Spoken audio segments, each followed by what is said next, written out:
Here we go. Into the mountains.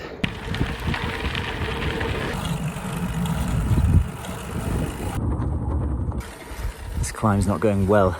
I've split my chain again. It keeps pulling the front derailleur off, and this little village has no water. The water tank is out.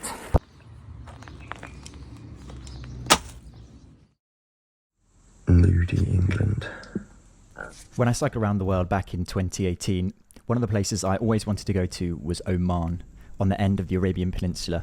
It wasn't practical to go there on the round the world trip, but now, based in London, it's winter 2023 and I'm heading out to the desert before a friend's wedding to cycle into the mountains. The bike is intact. My camping kit is missing a torque wrench and a camping knife, which I packed foolishly in the bag. It's currently 6 a.m. The sun is starting to rise in the Muscat, so I'm going to have a shower, get a few hours rest and head into town to get the last minute supplies before I head into the desert. I've got to see how the bike survived the flight, pack up my kit into the small bags and go and buy myself some gas and lighters today. But apart from that, I've not got much else to do, just to chill and get ready. In true style, I've got ill the weeks leading up to the trip, so today I'm not feeling normal really. I can still feel sinus infection dug in there. Despite the cold bedded into my sinuses, I set up the bike and headed out before the day got too hot.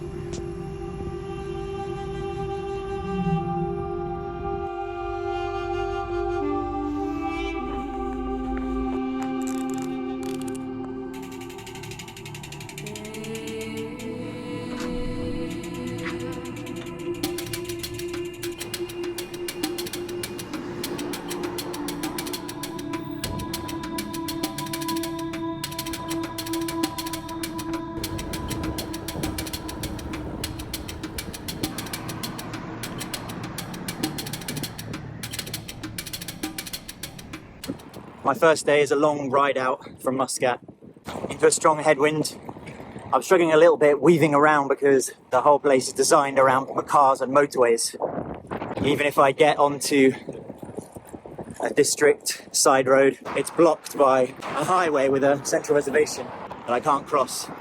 So we'll see how I do. It's mostly on busy roads today, and then the rest of the trip is back into the mountains. So I'm gonna get head down and onto first day.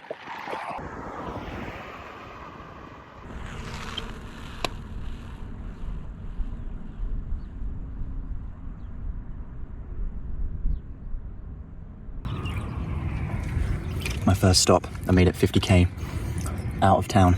So now there's long straight flat roads before I can turn off into the mountains, the Western Hijab. There's still a few potential snags ahead with the road. I'm planning to effectively follow a oil pipeline. So far it's a tarmac road, but I can see further up that it's more like a gravel track. The tarmac has given way to gravel, but the road still carries on nice and straight. So I'm going to keep pushing, getting up before lunch, chill in the shade for a few hours and then carry on until the evening. As the oil pipeline took me away from civilization, I saw camels for the first time. Houses gave way to open sand, and I set in for a long slog along a sandy gravel track with my head pounding from the cold. Listen to that quiet. So I stopped for lunch under a tree. It's definitely super hot now. I've already got the sweat forming. I'm going to rest here for a little bit while the sun is super hot overhead. My cold, I've got a little bit of a headache between the eyes, but it's more just the suffering from cycling.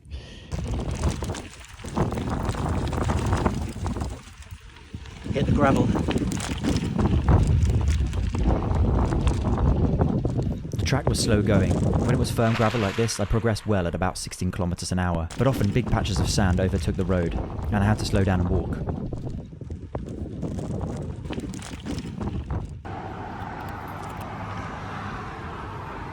As the afternoon wore on, I stopped at a petrol station for an ice cream before continuing along the relentlessly straight track.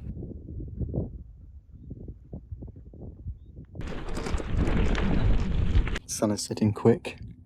I got a banging headache from cycling through the middle of the day, so I'm gonna head off, get extra couple of litres of water at the next stop, and then be ready to camp after sunset, which actually is only an hour and a half away, looking at the time, so better get back on it, push through the headache. By visiting in the Northern Hemisphere winter, I missed the 50-degree scorching desert heats. But what that did mean is the days were much, much shorter for my trip.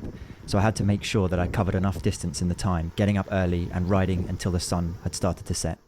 The sun's setting behind the mountains where I'm heading tomorrow. And I'm going to find somewhere to camp. Here we go. My first campsite. That first day was very brutal. I'm feeling a bit sick now, which is a sure sign of dehydration. But the first thing I'm going to do is just lay down. Got to get some fluids in me. And then get the tent up and relax. What an amazing spot. And I'm not even in the mountains yet. Here's my camp before the sun sets. The freestanding tent is perfect for this. I can just have it out like this.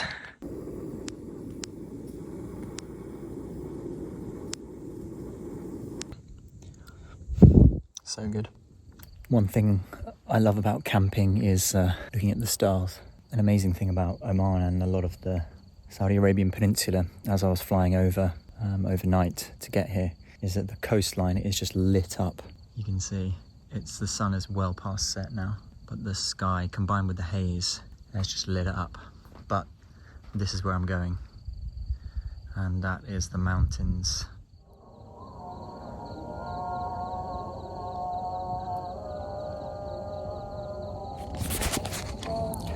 Morning, it's 5 AM and had a beautiful night's sleep.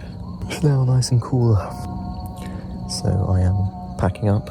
I'm going to try riding down the dirt road with my big headlamp on to see if I can get a few kilometres down the road before the sun comes out. The call to prayer is a beautiful way to be woken up, especially when you want to get riding early. It reminded me of times cycling across Muslim countries like Istanbul and Malaysia on my round-the-world trip. True gravel. What's so interesting this morning is the ground is absolutely soaking wet everywhere. I'm 99% sure it hasn't rained, but I'm assuming this may be the heavy dewfall that you get. Incredible, the whole ground is wet sometimes to the point where there's mud layers on top. But yeah, unless it has rained here recently, or perhaps it's a riverbed area. So I know this looks like a floodplain curve. Just generally not what I was expecting to see. Yeah, I've got about 20 more kilometres to go until I hit the bottom of the mountains. What's this? Tarmac road. You love to see it. You love to see it. That piece of road was very short-lived. Check it out. It's about 200 metres that way. And we're back on to dirt. As the track I was following finally gave way to a small town and then a road that would take me into the mountains, I stopped for some water at one of these filters. These would be essential for my long trip and hot days where I'd be drinking 4 to 5 litres of water every single day. Here we go. Into the mountains. Yes.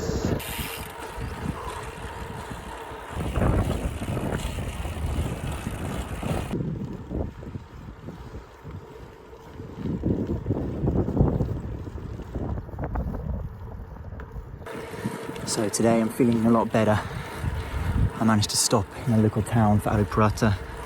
The water spots are regular here with water filters and big water tanks. So I feel relaxed. It's so beautiful and just so quiet. I'll show you when I stop how quiet it is. It's insane.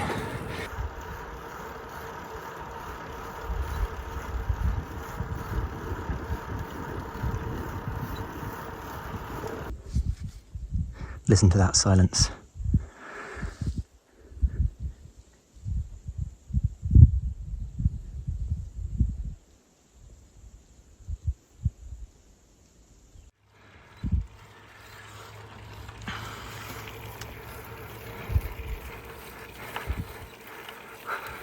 The climb has begun. The tough thing was that with no or very little forward movement, all of the cooling I was getting on the flats is completely non-existent now, so sweat is just pooling in my top. I was going to get to the climb right at the worst part of the day. I'm going to play it by ear, see how my body feels, make sure I don't get sick like I did yesterday.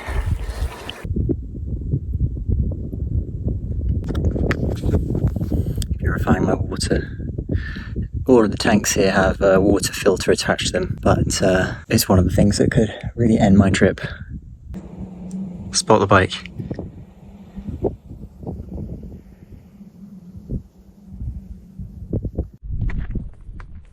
Out here there's a mosque, a little prayer area. Incredible view. So my plan to stay here until 3 o'clock is on hold. Mainly I'm a bit bored. I slept for about half an hour. Also just been watching the conditions. A strong winds come in. There's some big clouds building, which is giving a little bit of shade and respite. So I'm going to give it a go, see if I can get this sharp climb out of the way. The climb started to build gradually, but with smooth tarmac and a low gear, I managed to keep riding with a reasonable pace.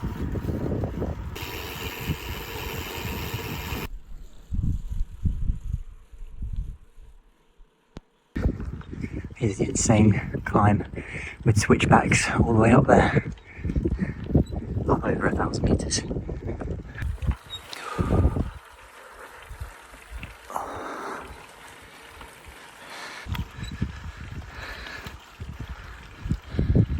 The climb got insanely steep, to the point where I had to stop to let the sweat drip from my forehead before continuing, switchback by switchback.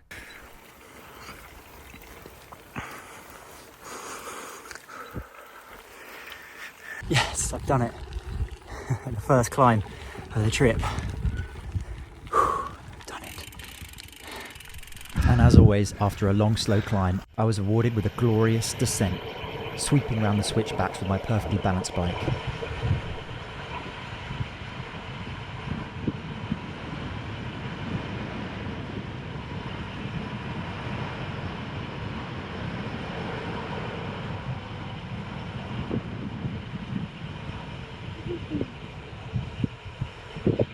Yeah, boy, there we go.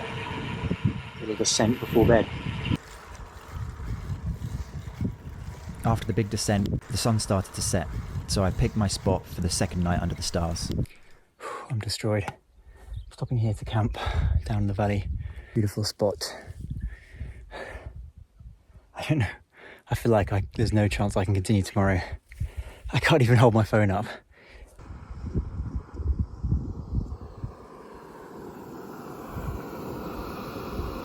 I'm waiting till it's dark to pitch the tent because I am in sight of the road in the crook of the hill here. But yeah, once it's ready, I will pitch. Have a wet wipe shower and get some well-deserved rest until tomorrow. The next day, I got another early start, just as the pink first light was showing. As the sun came up behind the sharp peaks, the beautiful red light lit up the rocks all around me.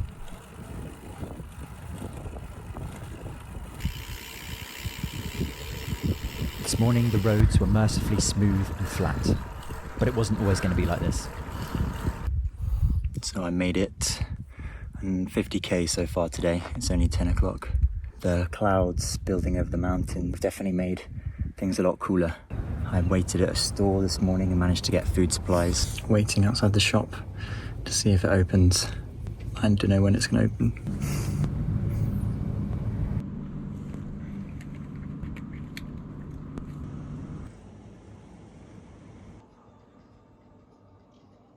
What I've been looking forward to the most from my shop, which is hummus and pita. Here the road becomes gravel and goes up. As the road gave way to gravel, the mountains around got higher and higher, steeper and steeper. The loose gravel and the steep climbs forced me to push the bike in 34-degree heat. But for lunch, I hit the jackpot. A body that was now full of water thanks to early winter rains. I found the ultimate lunch spot. There's some fresh water down there. I'm gonna go cool off, wash my feet and my shirt, have some noodles and then try and have a sleep. I'm at the wadi pool. There's actually fish living in the bottom there.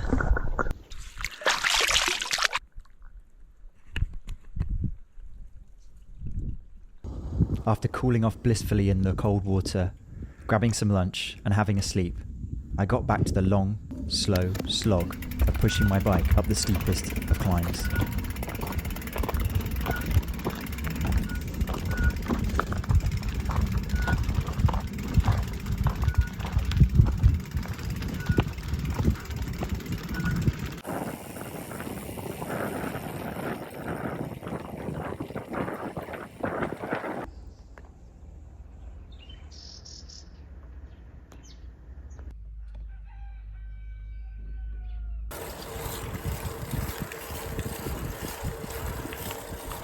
Thankfully, the steep climbs gave way to a long, smooth plateau, returning back to tarmac roads.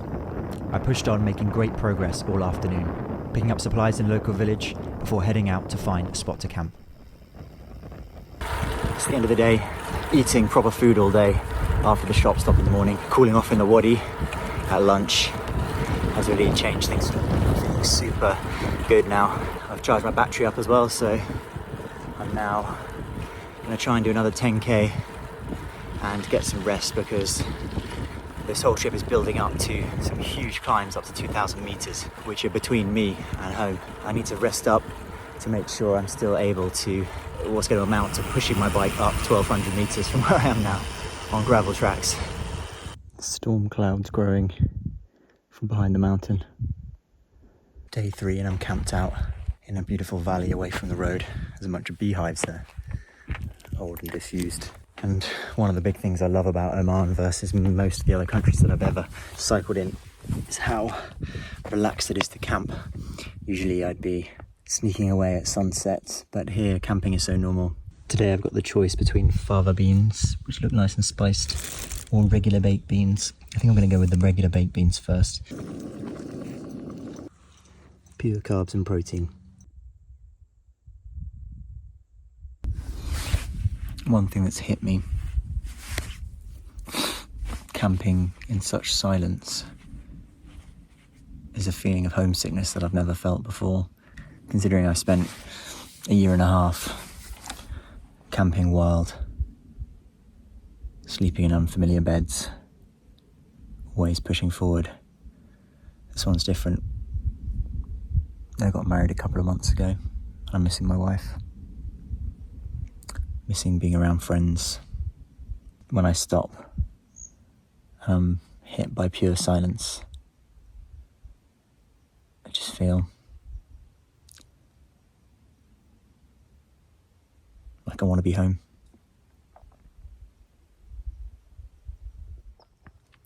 So I've packed up camp. It's 5:30 a.m. I'm still feeling quite emotional this morning, getting up early to get some miles in the cool. You can just see the first light hitting the sky. I'm just going to get through some kilometres this morning, and then it's my decision point.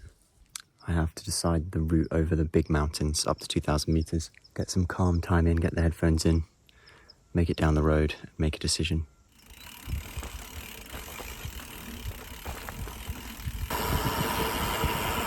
Rolling into a sleepy town. After a lonely, emotional night camping, the first rays of sun are a welcome sight. Must be humbling to live at the foot of such an amazing place. What a stunning mountain. It's just a blade of rock sticking out of the ground, 2,000 meters high. The day started out on smooth tarmac roads, so I maintained my energy because I knew the big climb was coming. Today I was climbing up to Jebel.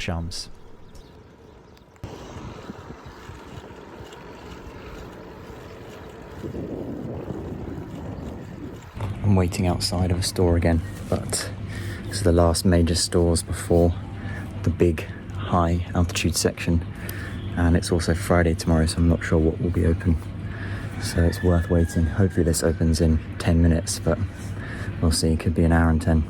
It's frustrating because I'm losing the cool hours of the day sitting outside a shop.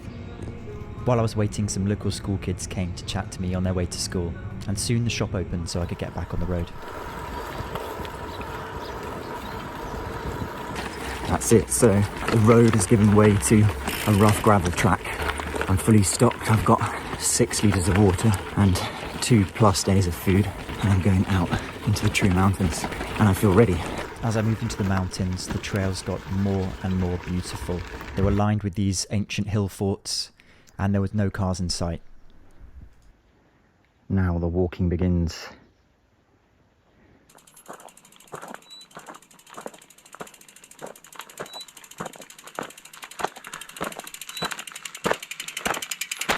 Above 1,000 meters now, most of the trees have given way, so the only shade is from overhanging rock, which is going to be brutal when the midday sun hits.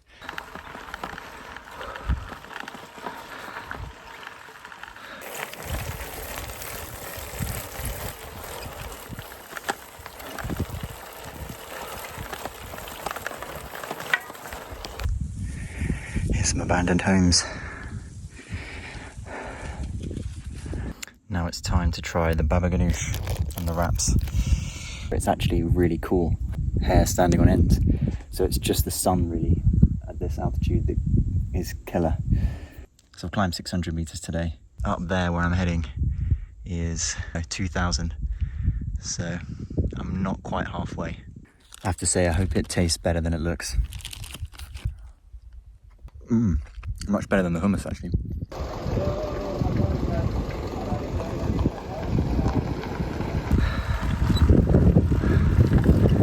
Climb to Jebel begins.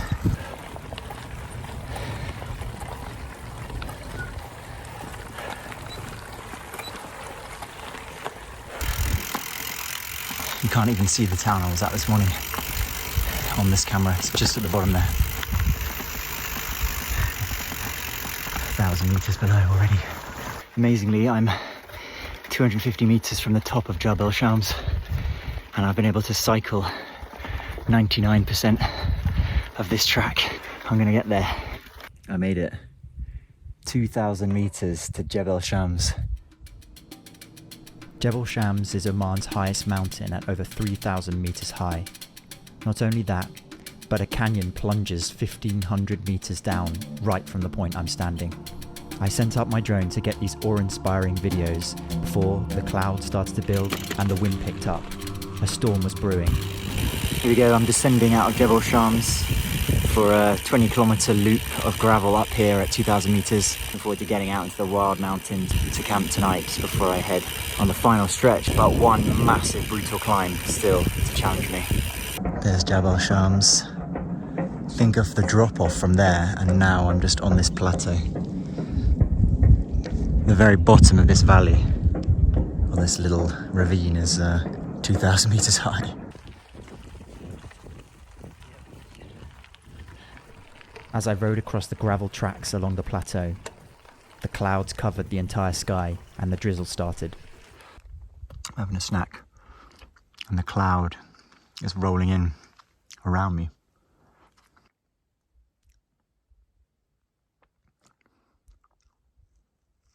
I've got the rain jacket on, I'm pushing for this 20k loop of gravel. As the rain came down heavier and heavier, the soft sand pass turned into a kind of mud and then into a kind of cement. This mixture got between my frame and my wheel, stopping them from moving completely. As the road got so steep that I could barely push the bike, some locals came round in a pickup truck and signalled for me to jump in. With daylight beginning to fade, I didn't want to camp up here inside the cloud, so with help I pulled my bike into the back of the pickup truck. A couple of the guys jumped in with me, and I held on for dear life as they screamed around the tight bends, throwing sand and gravel over the steep edges into the valley below. There you go, my friends.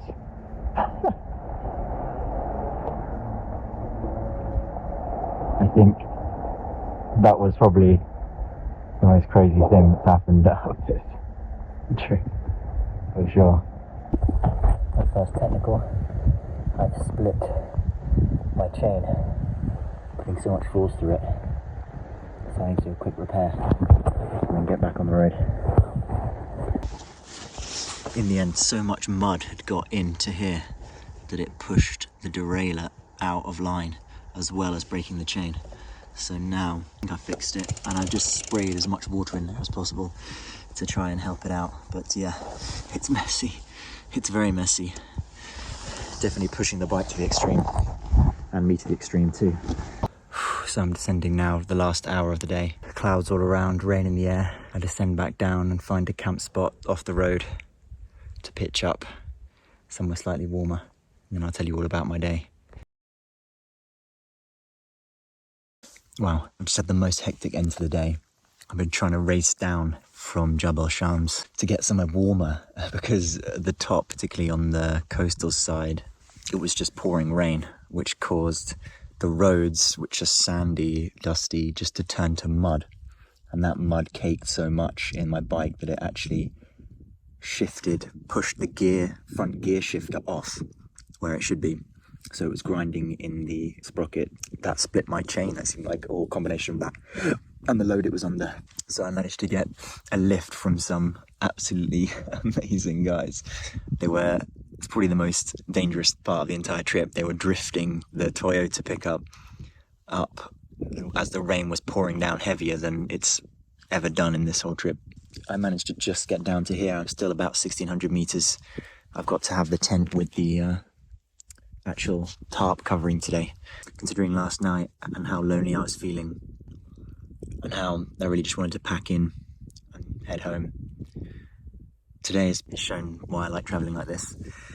I really clicked into a zone where for the whole day I was just moving forward, solving problems, dealing with people, really interesting characters, covering an amazing distance in a beautiful part of the world. But anyway, I'm going to finish eating my dinner and then try to do a little bit of maintenance on the bike again before it gets too dark. Welcome to my humble abode today after such an epic day. I'm buzzing. Here's the tent. Let's go wide angle for this. Loads of room even for me. So here I've got down jacket and down sleeping bag, which I'll get out in a minute. I've got my charging set up. This battery I had to charge once along the way, but I'm using it to charge everything else. Anchor 737, little bonus GoPro, and earplugs are the most important for me. Wherever I am in the world, you can probably hear now there's insects and birds and everything going nuts outside. I put those in, and wherever I am in the world, even if it's pouring with rain outside, super stormy, I'm away. Then I've got the Thermarest Uberlight. Then I make sure I put my shoes and my important stuff in the tent so that I don't get insects or scorpions in there, which I have had. Actually in Spain I had scorpions in my shoes, and I've had spiders and slugs in my shoes. Slugs are probably the worst. And finally up here we've got the InReach, and then my laundry for tomorrow, which normally would be a backup set that I would then wash in the day, but one of my sets of spares got lost in the crazy pickup ride earlier. Sometimes I'll wait outside, but as it's poor weather, I'll stay in here, get wrapped up, and then I'll have a read for a couple of hours before I go to bed. And that's it, really. By day 5, I was into a solid routine. Get up early with the moon still lighting the way, get my head torch on, and put some kilometers in the bank.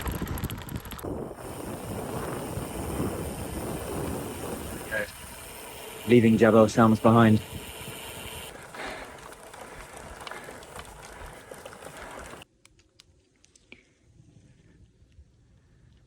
The descent continues down from 1,500 to the foot of my final boss. I got one final 2,000 meter climb between me and Muscat. The storms last night have given way to this messy, thin bank of cloud which will disperse very quickly. So time will tell whether I will get the respite of clouds for the climb this afternoon. But my goal is to camp up there, which gives me a straight shot downhill to Muscat in the morning. Yesterday's long, tough effort continued to reward with smooth, sweeping, long, downhill tarmac switchbacks.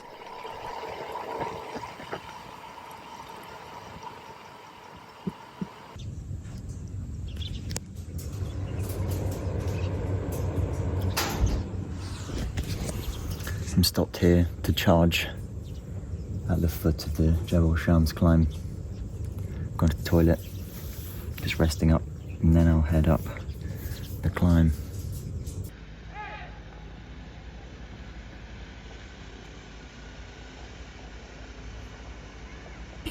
There's the foot of Jebel Shams.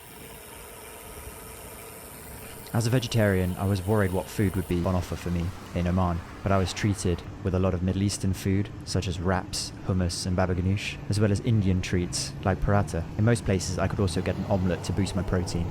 Now I'm heading out of El Hamra for the final climb. It's really hot again. Now I'm down in the valley and the sun is relentless. So I'm going to suffer today for sure. After yesterday's pounding rain and cement-like sand, my gears started a foreboding grinding noise.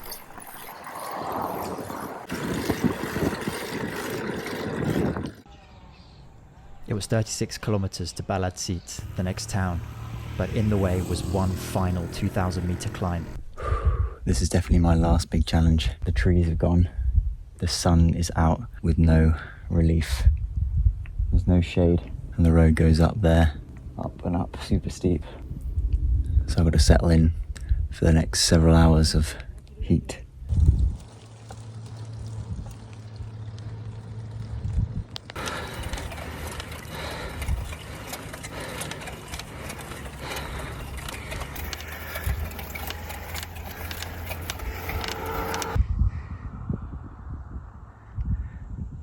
There's El Hamra down in the distance. In excruciating heat. Not even a quarter of the way there yet. My only hope is that shelter will come and the temperature will drop as I get closer to the top. But I'm not betting on that for sure. This climb's not going well. I've split my chain again. It keeps pulling the front derailleur off. And this little village has no water. The water tank is out. So it's 8 kilometers, 500 meters climb to the next one. And I'm on the last bits of water in my camelback. So I've got to ration it and hope the mechanical issues don't come back. As the climb continued, my chain broke over and over again. Foolishly, I hadn't packed any chain lube. I remembered that you could use things like cooking oil on the chain, and in town I'd managed to get some from the restaurant. But I had no way to bring this oil with me, so as the chain got worse and worse in the middle of my climb, I tried anything to keep me moving.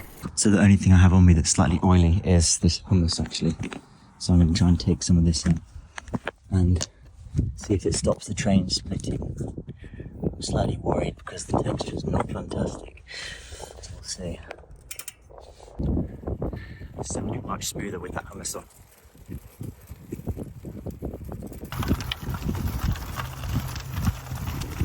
I'm stopping for lunch in the only bit of shade I could find, which is on this turn-off to a small village.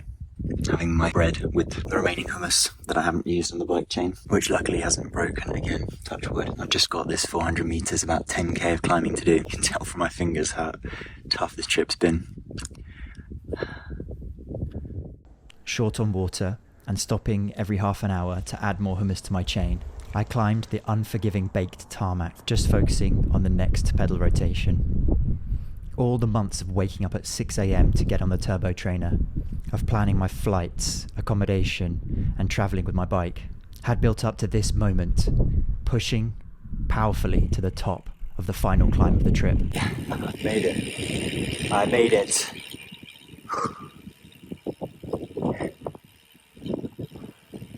So insane. At the top, the mountain dropped away just like Jebel Shams, down thousands of meters into the stunning valley below. It was now the weekend, so locals from all the surrounding villages had travelled up for this incredible view. The way up was tarmac and the way down is gravel. Beautiful reward for all the effort over the last 6 days. Ahead of me was now days of stunning gravel descent. Only 4x4s could continue from this point on, so I pretty much had the road to myself. And finally, I found a full tank of water. Look how much it's looming over me where I just came from.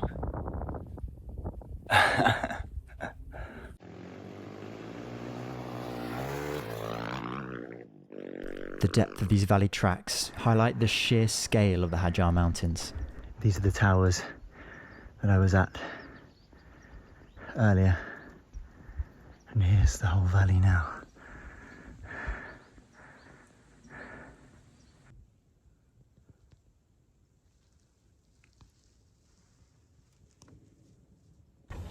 Check out my legs from descending.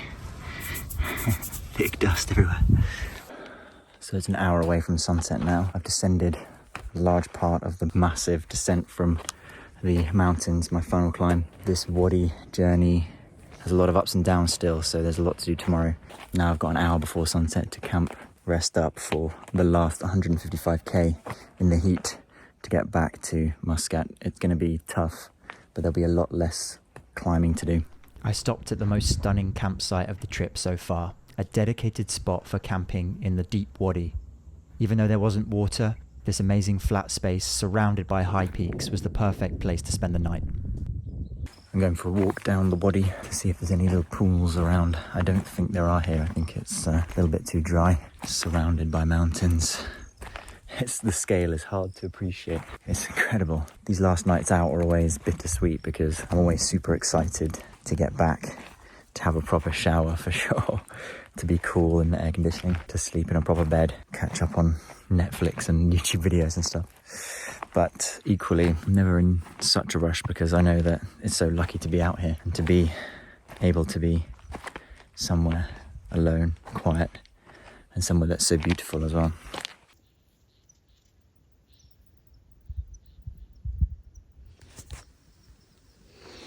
I always do a final sweep of the campsite, make sure I haven't left anything because I've done that too many times. And now I'm back on the road for the final day. The day began with my now rehearsed routine of an early start on gravel tracks, but soon the mechanical condition of my bike got rapidly worse. My front derailleur's now completely failed, so I'm going to have to take it off. Oh man, split the chain again.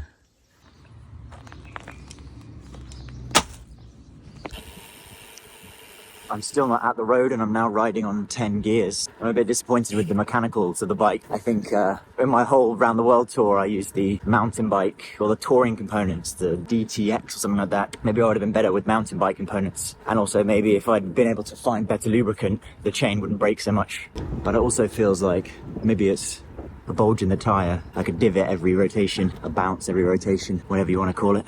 As I coasted down the tarmac heading towards the final highway that would bring me back to Muscat, the 6 days of descending steep rocky terrain with a super loaded bike finally caused my tyres to give way. The tyre completely split. It was now impossible for me to continue my ride. I'd made it all but 60 kilometers to my final destination. Reluctantly, I called a taxi to take me the final step back to the hotel in Muscat.